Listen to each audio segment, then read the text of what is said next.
Alright, listen up. If you don't want to participate, get ready to embrace the title of loser, otherwise it's the glory of being a winner. Chan Du-ichuan tells everyone to surrender quickly or else join him in a charge to see who gets to laugh at the end. Who said they're bound to lose? Chan Du-ichuan ordered to fetch the defense minister at any cost. Things are about to get exciting. Li Ti-jen suddenly calls the third city god, ordering them to send the chief of staff back to Hanan East Palace immediately, or hell send in the He angrily hung up the phone, showing zero mercy, and Chan Du-ichuan just burst out laughing. He ordered Du He-cheol from the 2nd Airborne Brigade to deploy troops at once. While everyone thought, oh no, trouble's here. Everyone froze. The 2nd Airborne Brigade is frontline. Once deployed, no turning back. What if North Korea invades? Everyone tried to dissuade, but Chan Du-ichuan ignored, losing to Li Ti-jen meant death for all. After repeated discussions, Liu Taijin stepped up, urging Chan Du-ichuan not to soften. He ignited the fighting spirit. Liu Taijin boldly declared that his 9th Division would first send 2 regiments for support. Then everyone was like, let's see who else has the right to speak. It's time to check everyone else's reactions. Chan Du-ichuan asked, leave now if you want, or follow him down the dark path. So Captain, what should we do next? Everyone reached a consensus, and Chan Du-ichuan made the decision. He assigned Liu Taijin to handle the battle plan while he took a squad to make another trip to the Prime Minister's residence, hoping to catch the acting president. Next, the 9th Division on the front line received Liu Taijin's order. No matter what, 2 regiments must advance to Seoul. The commander of the 2nd Airborne Brigade, Du He-cheol, also issued orders to gather the troops immediately and arm every. Before long, the nimble 2nd Airborne Brigade swiftly moved towards Seoul, just 17 kilometers away from the army headquarters. Hearing the news, the commanders grew anxious and called a meeting. Though high-ranking, they had no troops. If the 2nd Airborne Brigade arrives, there's literally no way to defend this place. On the other side, Li Ti-jen realized the situation and immediately contacted the 3rd Field Army headquarters. Li Ti-jen hoped to deploy Alpha and 26th Divisions as defense minister was missing. After confirming the route and distance, the Field Army commander stated he would issue orders immediately. Even with support, the speed of the 2nd Airborne Brigade is just too fast right now. Li Ti-jen checked the map and realized the situation was critical. They had to hold onto these bridges. Otherwise, they wouldn't be able to stop the enemy's advance. They needed at least a battalion. After much thought, Li Ti-jen decided to block the bridges, preparing to trap civilians on them. He didn't believe the enemy would dare cross over the bodies of civilians and thus block the progress of the 2nd Airborne Brigade. When the 2nd Airborne Brigade reached the bridge, there was a massive traffic jam ahead.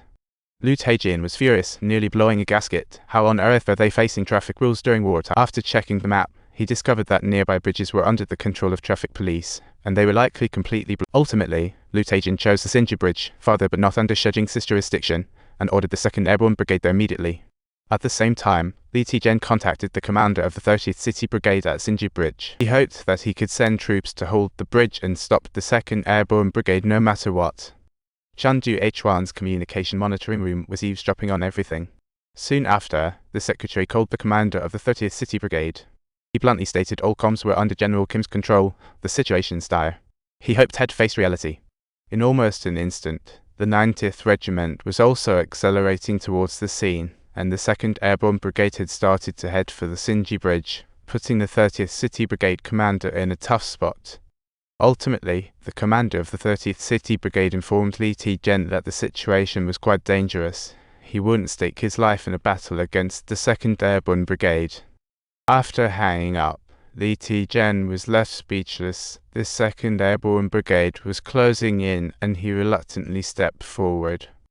As the deputy staff officer in the local security command post, he constantly exerted pressure on the commanders. He ordered them to return immediately, or they would be reported to a military court. The commanders found themselves caught between the attack order from the brigade commander and the withdrawal directive. Caught in a dilemma, Li Ti-jen suddenly emerged in the bridge's center. At the same time, Chan Du-ichuan led the 33rd Line Infantry straight into the Prime Minister's residence. He and other like-minded officers were ready to force the acting president to sign. Meanwhile, Commander Kon Ju-hyo of the Special Operations Unit also contacted the 2nd Airborne Brigade. Subtitles. He pledged that as long as they retreated swiftly, they would not be held accountable in the future. Otherwise, they would become the culprits who initiated the civil war. Under so much pressure, the 2nd Airborne Brigade ultimately chose to turn around. By 10:50 p.m., after learning that the 2nd Airborne Brigade had retreated, Chengdu H1 was furious. He immediately ordered Du Hecheol to go in person and ensure the 2nd Airborne Brigade returned. Simultaneously, to stop the enemy, the Alpha Division and 26th Division, Liu Taijian, ordered to mobilize their network. Subtitles: They must prevent the opponent from continuing their actions, otherwise they will be completely defeated in court. Shortly after, Du Hecheol finally intercepted the 2nd Airborne Brigade returning to the base. Subtitles: He threatened his own subordinates in the manner of Chengdu H1, either shoot me dead right now or come back with me. Ultimately, the 2nd Airborne Brigade retreated obediently. Subscribe.